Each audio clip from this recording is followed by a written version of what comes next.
സുവിശേഷത്തിൻ തീതെളിച്ചം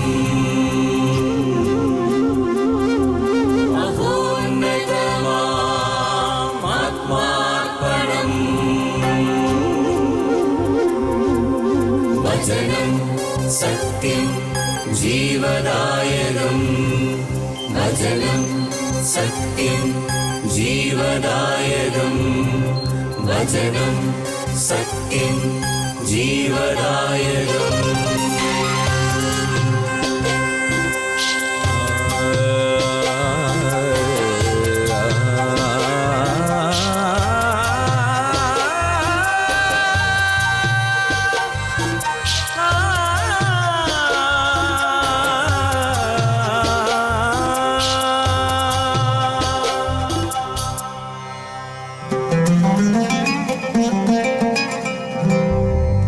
അധ്വാനിപ്പവർത്തൻ സിരകളിലൊഴുകും ജീവൻ പകരും ദിവ്യഭോജനം. അധ്വാനിപ്പവർത്തൻ സിരകളിലൊഴുകും ജീവൻ പകരും ദിവ്യഭോജനം. അതിരുകൾ ഭേദിക്കും സ്നേഹത്തിൻ രശ്മികൾ ഞങ്ങളെ ഉണർത്തുന്ന പുതിയ പ്രഭാതം. അതിരുകൾ ഭേദിക്കും സ്നേഹത്തിൻ രശ്മികൾ ഞങ്ങളെ ഉണർത്തുന്ന പുതിയ പ്രഭാതം. മന്ന മന്ന മന്ന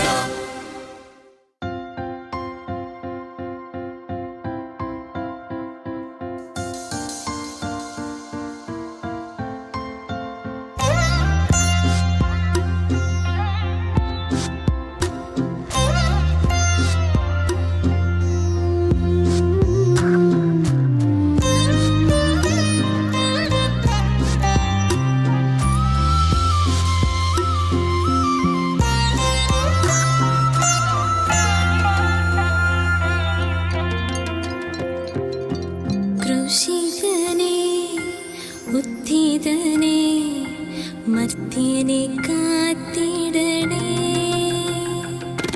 ക്രൂശിതനെ ഉദ്ധിതനെ മർത്യനെ കാത്തിടണേ. എന്നെ പൊതിഞ്ഞു പിടിക്കണമേ, തിന്മ കാണാതെ കാക്കണമേ. എന്നെ പൊതിഞ്ഞു പിടിക്കണമേ, തിന്മ കാണാതെ കാക്കണമേ. ഈശോ നിൻ ഹൃദയത്തിനുള്ളിൽ, ഈശോ നിൻ മേലങ്കിക്കുള്ളിൽ, ഈശോ നിൻ ഹൃദയത്തിനുള്ളിൽ, ഈശോ നിൻ മേലങ്കിക്കുള്ളിൽ. ഈശോയെ നിൻ രൂപം കാണുമ്പോൾ എൻ മുഖം ശോഭിതമാകും. ഈശോയെ നീ എന്നിൽ വാഴുമ്പോൾ എന്നുള്ളം സ്വർഗമായി തീരും. ക്രൂശിതനെ ഉദ്ധിതനെ മർത്യനെ കാത്തിടണേ.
ഈശോ നിന്നെ ലങ്കിക്കുള്ളിൽ,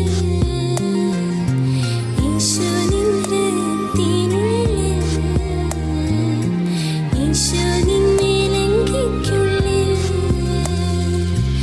ഈശോയെ നിൻ രൂപം കാണുമ്പോൾ എൻ മുഖം ശോഭിതമാകും. ഈശോയെ നീ എന്നിൽ വാഴുമ്പോൾ എന്നുള്ളം സ്വർഗ്ഗമായി തീരും.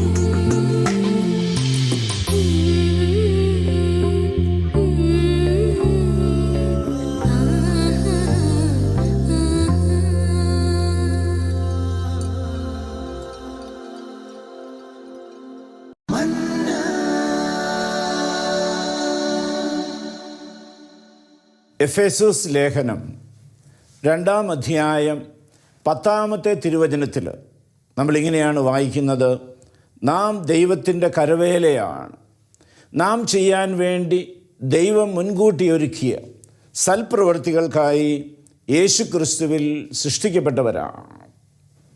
മറ്റു ചില ബൈബിൾ വേർഷൻസിൽ ഇങ്ങനെ കാണാനായിട്ടിടയായിട്ടുണ്ട്, ദൈവം നമ്മൾ ഈ ഭൂമിയിലേക്ക് അയച്ചതാണ്. We are sent to this world with a definite mission. അപ്പോൾ ഈ മിഷൻ എന്ന് പറയുന്നത്, അല്ലെങ്കിൽ ഈ ലക്ഷ്യമെന്ന് പറയുന്നത്, മാനവകുലത്തിൻ്റെ സമഗ്രമായ രക്ഷയുമായിട്ട് ബന്ധപ്പെട്ട് കിടക്കുകയാണ്. ഇതൊരു മാനുഷികമായിട്ടുള്ള മാനത്തിൽ നമുക്കിതിനെ കണ്ടാൽ ഒരിക്കലും നമുക്കത് മനസ്സിലാക്കാനായിട്ട് കഴിയുകയില്ല. ദൈവത്തിൻ്റെ പദ്ധതികളെല്ലാം മനുഷ്യകുലത്തിൻ്റെ സമ്പൂർണമായിട്ടുള്ള രക്ഷയുമായിട്ട് അത് ഇൻ്റർലിങ്ക്ഡ് അല്ലെങ്കിൽ ബന്ധപ്പെട്ട് കിടക്കുകയാണ്. അപ്പോൾ ഈ ഭൂമിയിലേക്ക് നമ്മൾ വന്നത് തന്നെ ദൈവത്തോടുകൂടി ആയിരുന്ന നമ്മൾ ഈ ഭൂമിയിലേക്ക് കടന്നു വന്ന് ദൈവം ആഗ്രഹിക്കുന്ന വ്യക്തമായ കാര്യങ്ങൾ ചെയ്തുകൊണ്ട് തിരിച്ച് ദൈവത്തിലേക്ക് തന്നെ പോകേണ്ടതാണ്. പ്രിയപ്പെട്ടവരെ, സങ്കീർത്തനം 139 നമ്മളിങ്ങനെ വായിക്കുന്നുണ്ട്: ഭൂമിയുടെ അധോ ഭാഗങ്ങളിൽ വെച്ച് സൂക്ഷ്മതയോടെ നിന്നെ സൃഷ്ടിക്കുമ്പോൾ നിൻ്റെ രൂപം എനിക്ക് അജ്ഞാതമായിരുന്നില്ല. അവിടെ ജീവൻ്റെ പുസ്തകത്തിൽ നിൻ്റെ പേര് എഴുതി വച്ചിരിക്കുന്നു. നമ്മളുണ്ടാകുന്നതിന് മുമ്പ്, യുഗങ്ങൾ ഉണ്ടാകുന്നതിന് മുമ്പ്, അല്ലെങ്കിൽ നമ്മൾ സൃഷ്ടിക്കപ്പെടുന്നതിന് മുമ്പ് തന്നെ ദൈവത്തിൻ്റെ പദ്ധതിയിൽ, പ്ലാനിൽ ആ ദൈവം നമുക്കായി വലിയ സൗഭാഗ്യങ്ങൾ സ്വർഗത്തിൽ ഒരുക്കി വച്ചിരിക്കുകയാണ്.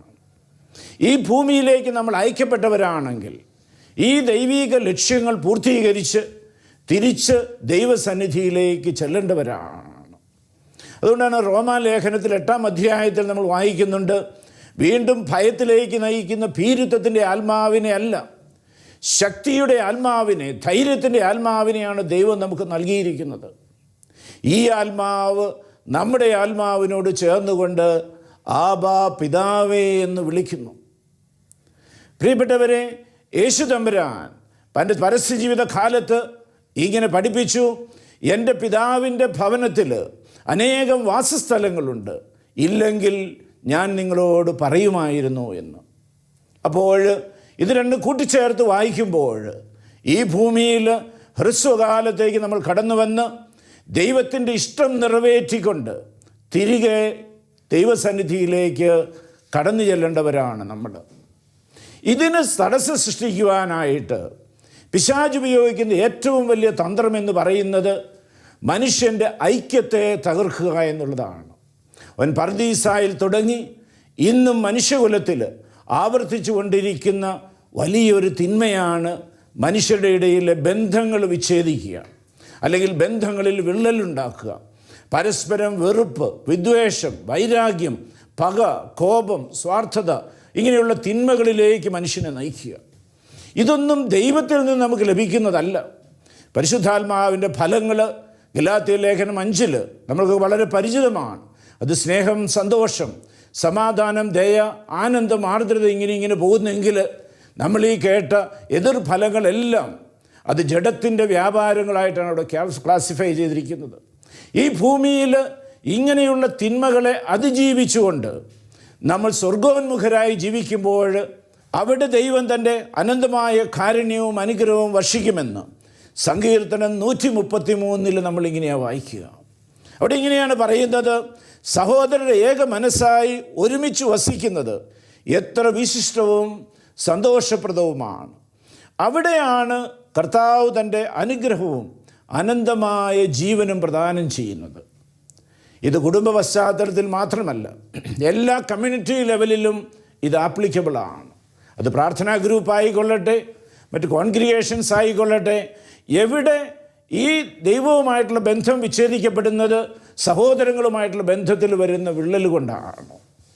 എത്ര പ്രാർത്ഥിച്ചാലും ഞാൻ നിങ്ങളുടെ പ്രാർത്ഥന കേൾക്കുകയില്ല എന്ന് യേശയ്യാ പ്രവാചകൻ്റെ പുസ്തകം 1-ാം അധ്യായത്തിൽ നമ്മൾ വായിക്കുന്നെങ്കിൽ, നിങ്ങൾ കരങ്ങൾ ഉയർത്തുമ്പോൾ ഞാൻ നിങ്ങളിൽ നിന്ന് മുഖം തിരിച്ചു കളയുമെന്നൊക്കെ പറയുന്നത് ദൈവത്തിൻ്റെ കഠിന ഹൃദയം കൊണ്ടല്ല.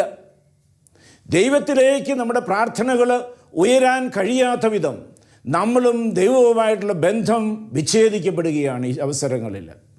ഒരു മനുഷ്യൻ്റെ ജീവിതത്തിൽ 2 അവസ്ഥയാണുള്ളത്.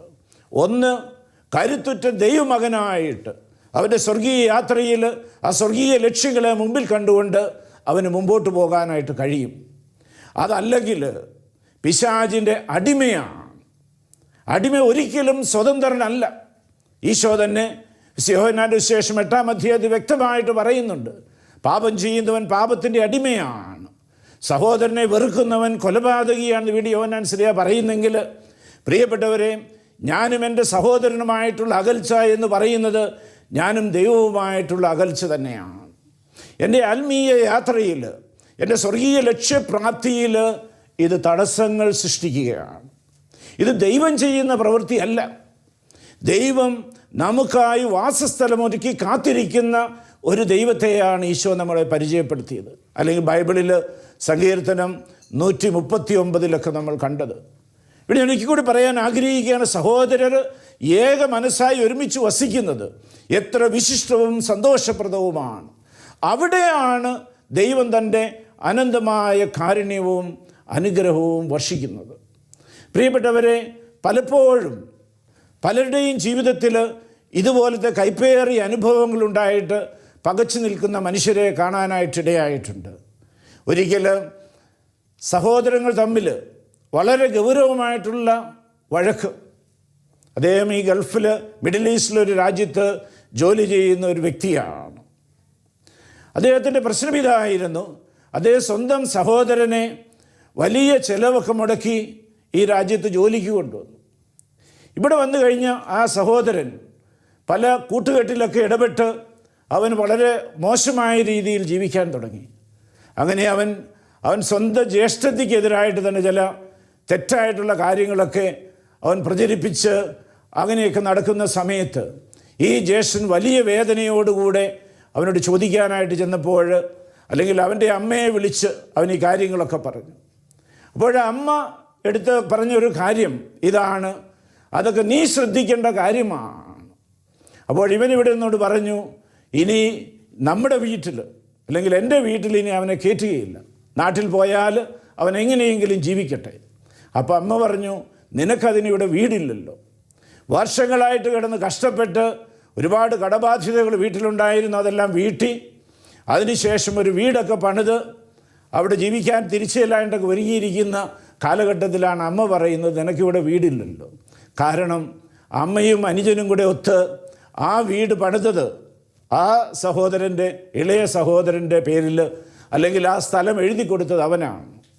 അപ്പോൾ ഇത് വലിയൊരു വൈരാഗ്യത്തിലേക്ക് കടന്നു വരികയും അദ്ദേഹത്തിൻ്റെ സമനില തന്നെ തെറ്റിയൊരവസ്ഥയിലേക്ക് വരികയും ചെയ്യുകയാണ്. അങ്ങനെ ഈ പ്രശ്നത്തിൽ ഇന്ത്യൻ എംബസിയൊക്കെ ഇടപെട്ടു. കാരണം ചിലപ്പോൾ ഇതൊരു കൊലപാതകം വരെ എത്താനായിട്ട് സാധ്യതയുള്ളതാണ്. ആ സാഹചര്യത്തിലാണ് ഈ ജ്യേഷ്ഠ സഹോദരനെ കാണാനിട്ടിടയായത്. അദ്ദേഹത്തിൻ്റെ കൂടെ ഭാര്യയുടെ അമ്മയും വന്നിരുന്നു. ഭാര്യയുടെ അമ്മ കഠിനമായ വലിവ് രോഗം, ആസ്മ രോഗം കൊണ്ട് കഷ്ടപ്പെടുന്ന ഒരു സ്ത്രീയാണ്. അപ്പോൾ ഇവരെ പ്രാർത്ഥിക്കുന്ന സമയത്ത് കർത്താവ് പരിശുദ്ധാത്മാവിലൂടെ വ്യക്തമായിട്ടൊരു സന്ദേശം ഇങ്ങനെയാണ് തരിക, മോനെ, നിൻ്റെ ജീവിതത്തിലെ വലിയൊരു ചലഞ്ചാണിത്. ഇവിടെ നീ വിജയിച്ചാൽ തലമുറകളായിട്ട് നിൻ്റെ കുടുംബത്തിൽ ആവർത്തിക്കപ്പെടുന്ന ഈ ഒരു വഴക്ക്, ഇതിനു മുമ്പ് ഇതുപോലെ തലമുറകളിൽ പ്രശ്നങ്ങളുണ്ടായിട്ടുണ്ട്, ഇതിവിടെ അവസാനിക്കും. അപ്പം അദ്ദേഹത്തിൻ്റെ പ്രശ്നം ഇതാണ്, എങ്ങനെ ഞാൻ ക്ഷമിക്കും, ക്ഷമിച്ചിട്ട് ഞങ്ങൾ എവിടെ പോയി കിടക്കും? എന്നാൽ അപ്പോൾ ദൈവം ഒരു അടയാളം കാണിച്ചു തന്നു. ഈ അവൻ്റെ മദർ ഇൻ ലോയെ അവിടെ വെച്ച് അത്ഭുതകരമായിട്ട് സൗഖ്യപ്പെടുത്തുകയാണ്. ആ സൗഖ്യം കണ്ട് വിശ്വസിച്ച് അവന് ആ വിശ്വാസത്തിലേക്ക് വന്നുകൊണ്ട് ചോദിച്ചു, ഞാൻ എന്താണ് ചെയ്യേണ്ടത്? നീ നിൻ്റെ സഹോദരനോട് ഹൃദയപൂർവ്വം ക്ഷമിക്കണം. അപ്പോൾ പറയുന്നത് എങ്ങനെ സാധിക്കും? അപ്പോൾ ഈശോയുടെ വാക്കുകളിൽ തന്നെ അവന് ഉത്തരം കിട്ടി. മനുഷ്യന് അസാധ്യമാണ്, പക്ഷേ ദൈവത്തിനൊന്നും അസാധ്യമല്ല. It is impossible to man, but nothing is impossible to God. ഈ ഒരു വചനം അവൻ്റെ ജീവിതത്തെ ആകെ ഇളക്കി മറിച്ചു. കണ്ണുനീരോടുകൂടെ അവൻ മുട്ടുകുത്തി, എന്നെ സഹായിക്കണം. അയാൾ പ്രാർത്ഥിച്ചു. അദ്ദേഹം അതിനുശേഷം ആ സഹോദരനോട് പൂർണ്ണമായി ക്ഷമിക്കുകയും ഇതിലുണ്ടായ നാശങ്ങളെല്ലാം വിട്ടുകൊടുക്കാനായിട്ട് തീരുമാനിക്കുകയും ചെയ്തു. അമ്മയോടും വിളിച്ചു പറഞ്ഞു. അതിനുശേഷമുണ്ടായ സംഭവങ്ങളൊക്കെ വളരെ വിചിത്രമാണ്. വളരെ അത്ഭുതകരമായിട്ട് അദ്ദേഹത്തിൻ്റെ ഭാര്യയുടെ വീട്ടുകാർ ഈ സംഭവമൊക്കെ അറിഞ്ഞതിന് ശേഷം അവർ അവിടെ ആ ഏരിയയിൽ കുറച്ച് സ്ഥലം ഇവർക്ക് കൊടുക്കുകയും, അദ്ദേഹം വലിയ ജോലിയുള്ള മനുഷ്യനാണ്, അദ്ദേഹത്തിൻ്റെ ഒരു ഭാര്യ സഹോദരൻ. അദ്ദേഹം തന്നെ ഒരു ലോണൊക്കെ അറേഞ്ച് ചെയ്ത് കൊടുത്ത് അവിടെ നല്ലൊരു വീട് പണിയാനായിട്ടിടയായി. അദ്ദേഹം മേടിച്ച വലിയൊരു പ്ലോട്ടിലെ ഒരു ചെറിയ പോർഷനായിരുന്നത് കൊണ്ട് വലിയ വിലയില്ലാതെ ഈ സ്ഥലമൊക്കെ അവർക്ക് കിട്ടുകയാണ്. അവസാനം സംഭവിച്ചത് ഇങ്ങനെയാണ്. പട്ടണത്തിൻ്റെ നടുക്കൊരു സ്ഥലത്ത് അവർ കൊടുത്തപ്പോൾ ഏറ്റവും നല്ല പ്രൈം ലൊക്കേഷൻ തന്നെ കൊടുത്തു. കാരണം 4-5 ഏക്കർ അവർ ഒന്നിച്ച് മേടിച്ചതാണ് ടൗണിൽ ഒരിടത്ത്. അപ്പോഴതിൻ്റെ മുമ്പിലത്തെ ഒരു പ്ലോട്ട് അവർക്ക് കൊടുത്തു. അപ്പോൾ അവിടെ വലിയൊരു വീടൊക്കെ വെച്ച് ഇന്ന് സന്തോഷമായിട്ട് ജീവിക്കുകയാണ്. പ്രിയപ്പെട്ടവരെ, ദൈവത്തിൻ്റെ മുമ്പിൽ നഷ്ടങ്ങളൊന്നും നഷ്ടങ്ങളല്ല. തമ്പുരാൻ്റെ കയ്യിലേക്ക് നമ്മുടെ ജീവിതങ്ങൾ വെച്ചു കൊടുക്കുമ്പോൾ നമ്മുടെ നഷ്ടങ്ങളെ അല്ലെങ്കിൽ കോട്ടങ്ങളെയൊക്കെ നേട്ടങ്ങളായിട്ട് മാറ്റാനായിട്ട് ദൈവത്തിന് കഴിയും. ഇത് വലിയൊരു സാക്ഷ്യമായിട്ട് ഇന്ന് അനേകരുടെ വിശ്വാസ വർധനയ്ക്ക് വേണ്ടിയിട്ട് ദൈവം ഉപയോഗിക്കുകയാണ്. എന്തുകൊണ്ടിങ്ങനെ സംഭവിക്കുന്നു എന്ന് നമ്മൾ ചോദിക്കുമ്പോൾ വിശുദ്ധ യോഹന്നാൻ്റെ 1-ാമത്തെ ലേഖനം 1-ാം അധ്യായം 5-ാമത്തെ തിരുവചനം ഇങ്ങനെ പറയുന്നു, ഇതാണ് ഞങ്ങൾ അവനിൽ നിന്ന് കേൾക്കുകയും നിങ്ങളോട് പ്രഖ്യാപിക്കുകയും ചെയ്യുന്ന സന്ദേശം, ദൈവം പ്രകാശമാണ്. ദൈവം പ്രകാശമാണ്. ദൈവത്തിൽ അന്ധകാരമില്ല. അവിടുത്തോട് കൂട്ടായ്മയുണ്ടെന്ന് പറയുകയും അതേസമയം അന്ധകാരത്തിൽ നടക്കുകയും ചെയ്താൽ നാം വ്യാജം പറയുന്നവരാകും, സത്യം പ്രവർത്തിക്കുന്നുമില്ല. വീണ്ടും 1:7 പറയുന്നു, അവിടുന്ന് പ്രകാശത്തിലായിരിക്കുന്നത് പോലെ നമ്മളും പ്രകാശത്തിൽ സഞ്ചരിക്കുന്നെങ്കിൽ നമുക്ക് പരസ്പരം കൂട്ടായ്മയുണ്ടാകും. അവിടുത്തെ പുത്രനായ യേശുവിൻ്റെ രക്തം എല്ലാ പാപങ്ങളിൽ നിന്ന് നമ്മെ ശുദ്ധീകരിക്കുന്നു. താൻ പ്രകാശത്തിലാണെന്ന് പറയുകയും അതേസമയം തൻ്റെ സഹോദരനെ ദ്വേഷിക്കുകയും ചെയ്യുന്നവൻ ഇപ്പോഴും അന്ധകാരത്തിലാണ്. താൻ പ്രകാശത്തിലാണെന്ന് വിശ്വസിക്കുകയും അങ്ങനെ വിശ്വസിച്ച് പ്രാർത്ഥിക്കുകയും ഒക്കെ ചെയ്യുമ്പോഴും എൻ്റെ സഹോദരനുമായിട്ടുള്ള എൻ്റെ അകലമെന്ന് പറയുന്നത് ദൈവവുമായിട്ടുള്ള അകലമാണ്. അവൻ അന്ധകാരത്തിൽ തന്നെ വസിക്കുന്നു എന്നാണ് ഇവിടെ വചനം വ്യക്തമാക്കുന്നത്. അതുകൊണ്ട് തന്നെയാണ് കർത്താവ് 2 കൽപ്പനയിൽ പ്രമാണങ്ങളെല്ലാം ഒതുക്കിക്കൊണ്ട് പറഞ്ഞു, എല്ലാറ്റിലും ഉപരിയായി ദൈവത്തെ സ്നേഹിക്കുക, നിന്നെപ്പോലെ തന്നെ നിൻ്റെ അയൽക്കാരനെയും സ്നേഹിക്കുക. യേശു തമ്പുരാന് ദൈവവുമായിട്ടുള്ള ബന്ധവും സഹോദരങ്ങൾ തമ്മിലുള്ള ബന്ധത്തെയും ഈ 2 കാര്യത്തിലേക്ക് എല്ലാ പ്രമാണങ്ങളെയും പ്രവചനങ്ങളെയും എല്ലാ നിയമങ്ങളെയും അവിടുന്ന് ഒതുക്കിക്കൊണ്ട് പറയുകയാണ്. അതുകൊണ്ട് തന്നെയാണ് യോഹന്നാൻ ശ്ലീഹ പറഞ്ഞത്, സഹോദരനെ വെറുക്കുന്നവൻ കൊലപാതകിയാണെന്ന്. കൊലപാതകി എന്ന് ബൈബിള് വിവക്ഷിക്കുന്ന അല്ലെങ്കിൽ പറയുന്നത് പിശാചിനെ കുറിച്ചാണ്, മറ്റു കൊലപാതകയെക്കുറിച്ചല്ല. അപ്പോൾ കൊലപാതകി എന്ന് പറയുമ്പോൾ നമ്മൾ സഹോദരനെ വെറുക്കാൻ തുടങ്ങുന്ന ആ സമയത്ത്, സഹോദരനുമായി ദൂരം ഉണ്ടാകുന്ന ആ സമയത്ത് തന്നെ നമ്മൾ പിശാചായി മാറിക്കഴിഞ്ഞു എന്നാണ് പറയുക. നമ്മൾ പിശാചുണ്ട് എന്നല്ല, പിശാചായി മാറിക്കഴിഞ്ഞു എന്ന് തന്നെ പറയുക. പ്രിയപ്പെട്ടവരെ, നമ്മളിത് വളരെ ഗൗരവമായിട്ട് വിചിന്തനം ചെയ്യേണ്ട ഒരു കാര്യമാണ്. 1 യോഹന്നാൻ 2:10 പറയുന്നു, സഹോദരനെ സ്നേഹിക്കുന്നവൻ പ്രകാശത്തിൽ വസിക്കുന്നു, അവന് ഇടർച്ചയുണ്ടാവുകയില്ല. പല പ്രശ്നങ്ങളുടെയും അതിൻ്റെ റൂട്ട് കോസിലേക്ക് ചെല്ലുമ്പോൾ ഈ വൈരാഗ്യ വിദ്വേഷങ്ങൾ മൂലം ദൈവം തരുന്ന അനുഗ്രഹങ്ങൾ പ്രാപിക്കാൻ കഴിയാത്ത അവസ്ഥ കാണാനായിട്ടിടയായിട്ടുണ്ട്. ഈ കഴിഞ്ഞ വർഷത്തിൽ ഇതുപോലത്തെ ഒരു സംഭവം ഉണ്ടാകുവാനായിട്ടിടയായി. ഏതാണ്ട് 61 വയസ്സുള്ള ഒരു സ്ത്രീ, ഒരു സഹോദരി, അവർ ക്യാൻസർ ബാധിതയായിട്ട് അവളെ ആശുപത്രിയിൽ നിന്നൊക്കെ ഉപേക്ഷിച്ചതാണ്. ഇനി മറ്റ് ചികിത്സകളൊന്നുമില്ല. ആഴ്ചകൾക്കുള്ള അവൾ മരിച്ചു പോകും.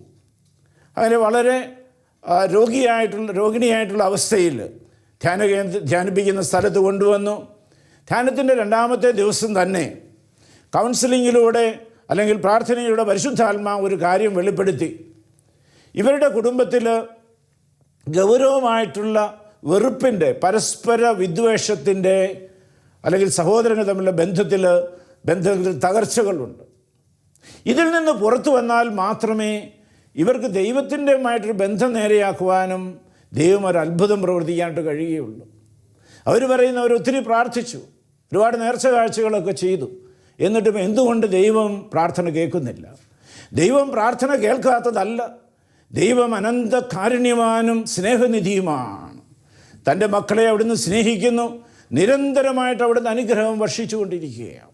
എന്നാൽ പ്രിയപ്പെട്ടവരെ, ഇതുപോലെ തന്നെ ആ സഹോദരങ്ങളോട് ക്ഷമിക്കാനായിട്ട് അവർ തീരുമാനമെടുക്കുകയും ദൈവസന്നിധിയിൽ അതിനുവേണ്ടി പ്രാർത്ഥിച്ച് അങ്ങനത്തെ തീരുമാനങ്ങളൊക്കെ എടുത്തപ്പോൾ അവിടെ വലിയൊരു അത്ഭുതം നടക്കുകയാണ്. ഏതാണ്ട് 2 ആഴ്ചക്കകം മരിച്ചു പോകുമെന്ന് പറഞ്ഞ സഹോദരി ഇന്ന് 1 വർഷത്തിന് ശേഷവും പൂർണ്ണ ആരോഗ്യവതിയായിട്ട് നടന്ന് അവരുടെ ജീവിത സാക്ഷ്യം വഴി അനേകരെ ദൈവത്തിലേക്ക് കൊണ്ടുവന്നുകൊണ്ടിരിക്കുകയാണ്. പ്രിയപ്പെട്ടവരെ, നമ്മൾ ഈ സത്യം തിരിച്ചറിയണം. ദൈവം നിരന്തരമായിട്ട് നമ്മളെ അനുഗ്രഹിച്ചുകൊണ്ടിരിക്കുമ്പോഴും എന്താണ് സംഭവിക്കുക? തൻ്റെ സഹോദരനെ വെറുക്കുന്നവൻ ഇരുട്ടിലാണ്, ഇരുട്ടിൽ നടക്കുന്നു. അവൻ്റെ കണ്ണുകളെ ഇരുട്ട് അന്ധമാക്കിയിരിക്കുന്നതിനാൽ അവൻ എങ്ങോട്ടാണ് പോകുന്നതെന്നത് പോലും അറിയത്തില്ല. വളരെ സ്നേഹത്തോടെ കഴിഞ്ഞിരുന്ന മനുഷ്യർ വലിയ വൈരാഗ്യത്തിലേക്കൊക്കെ പോവുകയും അങ്ങനെ അവരുടെ ജീവിതം നശിക്കുകയും ചെയ്യുന്നതായിട്ട് കണ്ടിട്ടുണ്ട്. ബൈബിൾ വിവക്ഷിക്കുമ്പോൾ light means God the Jesus. അതിനാണ് ഈശോ പറഞ്ഞത്, ഞാൻ ലോകത്തിൻ്റെ പ്രകാശമാണ്. അതുപോലെ തന്നെ darkness is the evil or devil or Satan, whatever you call it. ഇത് തന്നെയാണ് തിന്മ. ആരുടെ കൂടെയാണ് നമ്മൾ, ആരുടെ പക്ഷത്താണ് നമ്മൾ നിൽക്കുന്നത്, അതിൻ്റേതായ ഫലങ്ങളായിരിക്കും നമുക്ക് ലഭിക്കുക. സാത്താൻ വരുന്നത് കൊല്ലാനും മോഷ്ടിക്കാനും നശിപ്പിക്കുവാനുമാണ്. നമ്മുടെ സ്വസ്ഥത, നമ്മുടെ സമാധാനം, നമ്മുടെ ഐശ്വര്യം എല്ലാം നശിപ്പിക്കുവാനായിട്ട് തിന്മയുടെ ശക്തികൾ നമ്മുടെ ജീവിതത്തിലേക്ക് കടന്നു വരുമ്പോൾ യോഹന്നാൻ്റെ സുവിശേഷം 10:10 യേശു തമ്പുരാൻ അങ്ങനെയാ പറയുക, ഞാൻ വന്നിരിക്കുന്നത് ജീവനുണ്ടാകുവാനും അത് സമൃദ്ധിയായിട്ടുണ്ടാകുവാനുമാണ്. ദൈവത്തെ സ്നേഹിക്കുവാൻ, ദൈവത്തോട് ചേർന്ന് നിൽക്കുവാനായിട്ട് ഈ ദൈവീക ജീവൻ നമുക്ക് ആവശ്യമാണ്. ദൈവവരപ്രസാദത്തിൻ്റെ കലവറയാണ് കുദാശകളെങ്കിൽ, അല്ലെങ്കിൽ അദൃശ്യമായ സ്വർഗീയ സൗഭാഗ്യത്തിൻ്റെ ദൃശ്യമായ അടയാളങ്ങളാണ് കുദാശകളെങ്കിൽ, ആ കുദാശ ജീവിതം പലപ്പോഴും അനുഭവമാകാതെ വരുന്നതിൻ്റെ കാരണം നമ്മൾ ദൈവത്തോടു കൂടി അല്ല വസിക്കുന്നത് എന്നുള്ളതുകൊണ്ടാണ്. ദൈവം തരുന്ന അനേകം അനുഗ്രഹങ്ങളെ നമുക്ക് സ്വീകരിക്കാൻ പറ്റാതെ പോകുമ്പോൾ ഈ മേഖലയെ നമ്മളൊന്ന് പരിശോധിക്കുന്നത് നല്ലതാണ്. അനേകം അനുഭവങ്ങൾ ഇതുപോലത്തെ കണ്ടിട്ടുണ്ട്. ഒരിക്കൽ ഒരു അധ്യാപകൻ അദ്ദേഹത്തിൻ്റെ മക്കളുടെ ചില പ്രശ്നങ്ങളുമായിട്ട് ഇതുപോലെ പ്രാർത്ഥിക്കാൻ വന്നതാണ്. ശേഷം ഇങ്ങനത്തെ ഒരു ധ്യാനത്തിലേക്ക് അദ്ദേഹം വരാനായിട്ടിടയായി. അദ്ദേഹത്തിൻ്റെ കാര്യത്തിൽ പിതാവുമായിട്ടുള്ള എന്തോ ഒരു അകൽച്ചയെക്കുറിച്ച് ചോദിച്ചു. പിതാവ് മരിച്ചുപോയിട്ട് കാലങ്ങളായി. മക്കൾ സഹോദരൻ തമ്മിൽ വസ്തു പങ്കുവെച്ചപ്പോൾ 5 ഏക്കർ സ്ഥലം ഇദ്ദേഹത്തിന് കിട്ടിയതാണ്. പക്ഷേ അദ്ദേഹം പറയുന്നത് അപ്പൻ ഭയങ്കര അനീതിയാണ് ചെയ്തത്. കാരണം എൻ്റെ 15 സെൻറ്റ് സ്ഥലം എടുത്ത് മറ്റവർക്ക് കൊടുത്തു. അപ്പം പറയുന്ന ന്യായം എന്താണെന്ന് ചോദിച്ചു കഴിഞ്ഞാൽ, നിനക്ക് ജോലിയുണ്ട്, മറ്റുള്ളവർക്ക് ജോലിയില്ല. അപ്പം മരിച്ചതിന് ശേഷം അവന്മാർക്കും ജോലി കിട്ടി. അപ്പോൾ അതിൻ്റെ അകത്ത് എന്താ ന്യായം? മരിച്ചുപോയ അപ്പനോട് ഇന്നും ക്ഷമിക്കാനായിട്ട് കഴിഞ്ഞിട്ടില്ല. പ്രതിഫലമായി കിട്ടിയതോ പിശാച് കൊടുത്ത വലിയ സമ്മാനം കുടുംബത്തിൽ വളരെ ഗൗരവമുള്ള അസ്വസ്ഥതകൾ കുടുംബത്തിൽ നടമാടുകയാണ്. അദ്ദേഹം പൂർണ്ണമായിട്ടത് ക്ഷമിക്കുകയും കണ്ണീരോടെ ദൈവസന്നിധിയിൽ മാപ്പിരുന്ന് പ്രാർത്ഥിക്കുകയും ചെയ്തു. ദൈവം അത്ഭുതകരമായിട്ടുള്ള വിടുതൽ ആ കുടുംബത്തിന് കൊടുത്തത്. കാരണം ഈ മോഡേൺ യുഗത്തിൻ്റെ, ഈ ആധുനിക യുഗത്തിൻ്റെ പല പിടിപാടിലും കെട്ടുപാടിലും ഒക്കെ കിടന്ന ആ മകന്, അദ്ദേഹത്തിൻ്റെ പുത്രൻ വലിയ വിടുതൽ ലഭിച്ച് അവൻ മിടുക്കനായിട്ട് ഇന്ന് ആത്മീയ ശുശ്രൂഷകളുമായിട്ടൊക്കെ നടക്കുകയാണ്. പ്രിയപ്പെട്ടവരെ, ദൈവത്തിനൊന്നും അസാധ്യമല്ല. ഇത് നമ്മളെടുക്കുന്ന നിലപാടുകൾ, നമ്മുടെ ആറ്റിറ്റ്യൂഡാണ് പലപ്പോഴും ദൈവത്തിൻ്റെ അനുഗ്രഹവും കൃപയും നമ്മളിലേക്ക് എത്തുന്നതിനൊക്കെ തടസ്സമായി മാറുന്നത്. പ്രിയപ്പെട്ടവരെ, നമുക്ക് പരസ്പരം സ്നേഹിക്കാം. എന്തെന്നാൽ സ്നേഹം ദൈവത്തിൽ നിന്നുള്ളതാണ്. സ്നേഹിക്കുന്ന ഏവനും ദൈവത്തിന് ജനിച്ചവനാണ്, അവൻ ദൈവത്തെ അറിയുകയും ചെയ്യുന്നു. നമുക്ക് ഈ നിമിഷങ്ങളിൽ വലിയ വലിയ വിശ്വാസത്തോടെ തമ്പുരാൻ്റെ തിരുസന്നിധി നമുക്ക് പ്രാർത്ഥിക്കാം. ദൈവമേ, ഞാൻ അങ്ങയുടെ സ്വന്തം മകനാണ്.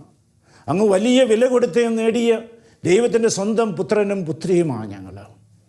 തമ്പുരാൻ, ഇതൊന്നും അറിയാതെ ഇന്ന് ഞങ്ങൾ പലതരം പ്രതിസന്ധികളെ നേരിടുമ്പോൾ ഞങ്ങൾ ജോഷുവയുടെ പുസ്തകത്തിലൊക്കെ വായിക്കുന്നത് പോലെ നശിപ്പിക്കപ്പെടാനുള്ള ഒരു വസ്തുവായിട്ട് ഇസ്രായേൽ ജനം മാറിയെന്ന് പറയുന്നത് പോലെ പ്രാർത്ഥിക്കുന്ന ഞങ്ങൾ, വിശ്വസിക്കുന്ന ഞങ്ങൾ ഇന്ന് മറ്റുള്ളവരുടെ മുമ്പിൽ അവഹേളനാപാത്രമായി മാറുന്നെങ്കിൽ തമ്പുരാനെ, അങ്ങയുടെ അത്ഭുത ശക്തിയാൽ ഈ മേഖലയിൽ ഞങ്ങൾക്ക് വിടുതൽ തന്ന് ഞങ്ങളെ അനുഗ്രഹിക്കണമേ എന്ന് ഞങ്ങൾ പ്രാർത്ഥിക്കുന്നു. നിത്യം പിതാവും പുത്രനും പരിശുദ്ധാത്മാവുമായ സർവേശ്വര, ആമേൻ. കുരിശ് രക്ഷയുടെ അടയാളമാണ്. സ്നേഹത്തിൻ്റെയും പങ്കുവെക്കലിൻ്റെയും മഹത്തായ അനുഭവം.